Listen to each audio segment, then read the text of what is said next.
मुझे तो समझ में नहीं आ रहा है कि हर बार दीदी की मदद करके उन्हें पंगु क्यों बना रहे हैं आप लोग। अरे उन्हें आत्मनिर्भर क्यों नहीं बनने देते। निधि अपने ससुराल वालों से कहती है। निधि की सास कल्याणी जी बोली, बहू कुछ तो शर्म करो, हमने तुम्हें आजादी दी, पर इसका मतलब ये तो नहीं कि तुम हमारे बेटे मानव को अपनी बहन की मदद करने से रोक दो।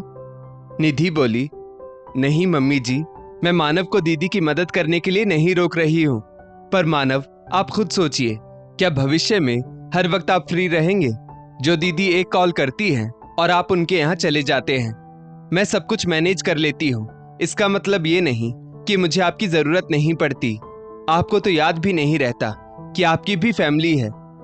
मानव बोला, भविष्य का भविष्य में देखेंगे। तुम जानती हो दीदी को इन सब चीजों की इतनी समझ नहीं है। उन्होंने कभी बैंक और पेपरों के काम नहीं किए हैं, इसलिए वो बार बार मुझे बुलाती है। मुझे पता है उन्हें भी अच्छा नहीं लगता मुझे यूं बार बार बुलाना, पर क्या करें, वो भी मजबूर है। अगर उनके ससुराल वाले उनकी मदद करते तो आज मुझे भाग भाग कर उनके पास नहीं जाना पड़ता। निधि बोली, मानव मैं उनकी मदद करने के लिए नहीं मना कर रही हूं, पर आप लोगों ने दीदी को अपने ऊपर इतना निर्भर बना रखा है कि वो अपने छोटे मोटे बिल भी खुद नहीं पे कर पाती है, और जब तक वो ये सब खुद से करेंगी नहीं तो सीखेंगी कैसे। मानव बोला, तुम कहना क्या चाहती हो? निधि बोली, दीदी पढ़ी लिखी है, ये चीजें तो तुम्हें उन्हें पहले ही सिखानी चाहिए थी ना। लेकिन कोई बात नहीं, अभी भी देर नहीं हुई है, मदद करने से बेहतर उन्हें सिखाओ। कल्याणी जी बोली, बस करो बहू, अगर हम बबली की मदद कर देते हैं तो इसमें बुरा क्या है? एक बेटी अपने मायके वालों से नहीं बोलेगी तो किससे बोलेगी? इतना कहते कहते कल्याणी जी रोते हुए वहां से चली गई। मानव नाराज होकर बोला, सब कुछ जानते हुए भी तुम ऐसा कैसे कह सकती हो? माँ को भी दुखी कर दिया ना। एक तो दीदी के ऊपर दुखों का पहाड़ गिरा, फिर जैसे तैसे तो वो अपने पैरों पर खड़ी हुई है, और अब हमारा उनका मदद करना तुम्हें बुरा लग रहा है। शर्म आनी चाहिए तुम्हें। सच्ची कहा है किसी ने कि औरत ही औरत की दुश्मन होती है। इतना कहकर मानव अपनी माँ को देखने चला गया। निधि अकेली बड़बड़ाने लगी, पता नहीं इस घर के लोग समझना क्यों नहीं चाहते। अरे बहन बेटी की मदद करने से अच्छा है उसे आत्मनिर्भर बनाए, पर इन लोगों को ये कौन समझाए। दरअसल मानव की बहन बबली उम्र में उससे बड़ी थी। घर में माता पिता की सोच थी कि बेटी के हाथ जितनी जल्दी पीले हो जाए उतना ही अच्छा है, तो बबली की ग्रेजुएशन के साथ साथ उसे घर के कामों में निपुण बनाया गया, पर कभी भी उसे आत्मनिर्भर बनने की शिक्षा नहीं दी, और ना कभी उसे बैंक ले गए ताकि उसे कुछ जानकारी मिले, और ना कभी कंप्यूटर चलाना सिखाया।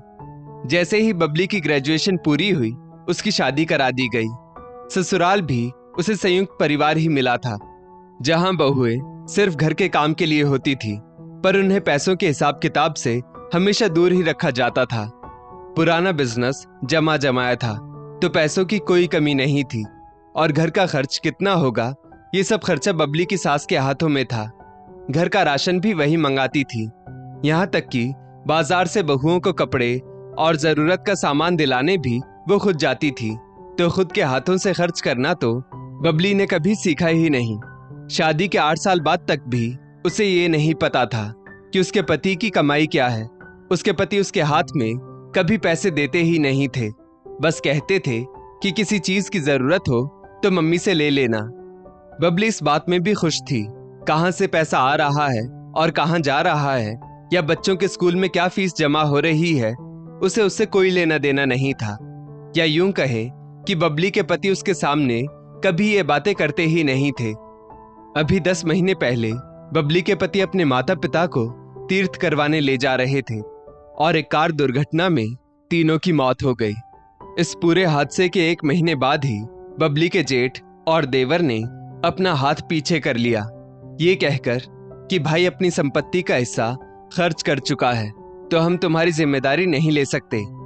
लेकिन भाई मानव और पिता मोहन बाबू ने बबली का साथ दिया और उसके लिए बोले, ऐसे कैसे आप मेरी बहन का हिस्सा हड़प सकते हैं, जबकि इस घर को बनाने में जीजा जी ने अपनी सारी पूंजी लगा दी थी, और दुकान में भी जितनी आप मेहनत करते हैं वैसे ही वो भी करते थे, तो आप मेरी बहन को इस घर से नहीं निकाल सकते, उसका भी हिस्सा है।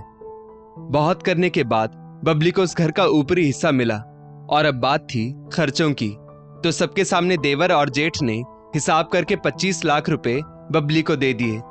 बबली अपने पिता मोहन बाबू से बोली, पापा मैं इन पैसों का क्या करूंगी? मोहन बाबू बोले, बेटा दुकान तुमसे संभलती नहीं, तो बेहतर है पैसा रख लो, आगे यही पैसे तुम्हारे काम आएंगे। कुछ पैसे बैंक में तुम्हारे नाम पर जमा करवा देता हूं और बाकी के पैसों की तुम्हारे और बच्चों के नाम से एफडी करवा देता हूं। समय बीता, अभी समस्या खत्म नहीं हुई थी, क्योंकि बबली को तो बाहर का कोई ज्ञान ही नहीं था। कोई भी समस्या होती तो वो फट से घर पर फोन लगा देती। ऐसे में या तो पिता मोहन बाबू या फिर भाई मानव उसकी मदद के लिए वहां पहुंच जाते। कल्याणी जी बेटी की हालत देखकर रोती और कहती, कैसी किस्मत है मेरी बेटी की, एक घर में होने के बावजूद भी देवरानी जेठानी उसे देखने तक नहीं आती। सभी घर वाले परेशान थे। तब निधि के दिमाग में एक ख्याल आया और उसने बबली को समझाया, दीदी घर बैठी रहोगी तो फिजूल का ख्याल आएगा, बेहतर है आप पास के स्कूल में ज्वाइन कर लीजिए, वक्त भी बीत जाएगा और 2 पैसे भी हाथ में आ जाएंगे। निधि का ये सुझाव सभी घर वालों को पसंद आया। थोड़े वक्त बाद धीरे धीरे बबली भी इन चीजों से उभरने लगी थी। पैसों के मामले में बबली अभी भी भाई और पिता पर ही निर्भर थी। आज की दौड़ती हुई जिंदगी से वो बहुत पीछे थी, तो ऑनलाइन पेमेंट करना तो बहुत दूर की बात थी। जब भी निधि को या बच्चों को मानव की जरूरत होती थी, मानव कभी फ्री नहीं मिलता था। छुट्टी के दिन भी ज्यादातर वो बबली के काम में व्यस्त रहता था, जिसके कारण निधि और उसमें अक्सर बहस हो जाती थी। निधि अक्सर यही कहती कि बंद करो दीदी की मदद करना, इससे बेहतर है तुम उन्हें लैपटॉप चलाना या ऑनलाइन पेमेंट करना सिखा क्यों नहीं देते, इस तरह तो तुम उन्हें और भी पंगु बना रहे हो। आज की ही बात है, निधि के मायके में प्रोग्राम था, तो वो अपने बेटे को लेकर मानव के साथ वहां गई थी। अभी वो पहुंचे ही थे कि बबली का फोन आ गया। मानव, राजू के स्कूल में किसी फॉर्म के रजिस्ट्रेशन के लिए अर्जेंट फीस डिपॉजिट करवानी है और फीस ऑनलाइन ही मंगवाई गई है, और तू तो जानता है मुझे ये सब नहीं आ रहा, कैसे करूं, तो तुम जल्दी से आ जाओ। मानव जल्दी से निधि को वहां छोड़कर बहन के पास पहुंचा और राजू के स्कूल की फीस डिपॉजिट करवाई। बस फिर क्या था, निधि को गुस्सा आ गया और उसने मानव को सुना दिया। अगले दिन संडे था। बबली बच्चों के साथ मायके आई थी। निधि सबको चाय नाश्ता परोसकर रसोई में आ गई, तो बबली उसके पास आकर बोली, निधि मुझसे नाराज हो? निधि बोली, अरे नहीं दीदी, किसने कह दिया मैं आपसे नाराज हूं। बबली बोली, वो कल तुम इतने दिनों बाद तुम्हारे मायके गई थी और मैंने मानव को अचानक बुला लिया तो। निधि बोली, नहीं दीदी, मुझे आपसे कोई शिकायत नहीं, पर मुझे ये समझ में नहीं आता कि आप बेचारी कब तक बनकर रहोगी। अपने छोटे मोटे पेमेंट के लिए भी आप अपने भाई और पिता पर निर्भर हैं, जबकि आपको अच्छे से पता है कि आपके घर में जो करना है आपको ही करना है। अपने निर्णय लेना खुद सीखिए दीदी, सिर्फ कमाने से आत्मनिर्भरता नहीं आती है। जब आप उन पैसों का सही से इस्तेमाल करना सीखेंगी, तब जाकर सही मायने में आप आत्मनिर्भर बनेंगी। एक बात याद रखिएगा, बच्चे माँ बाप को देखकर ही सीखते हैं। अगर हर वक्त दूसरों से मदद लेंगी तो बच्चों में भी वही आदत आ जाएगी। मैं आपका भला चाहती हूँ, इसलिए कह रही हूँ, तो मेरी बातों का बुरा मत मानिएगा। बबली बोली, तुम कह तो सही रही हो, पर मुझे सिखाएगा कौन? मुझे तो ये सब चीजें समझ में ही नहीं आती हैं। निधि हंसकर बोली, दीदी कोई भी अपनी माँ के पेट से सीखकर नहीं आता है, उसे जो सीखना होता है वो इसी दुनिया में रहकर सीखता है।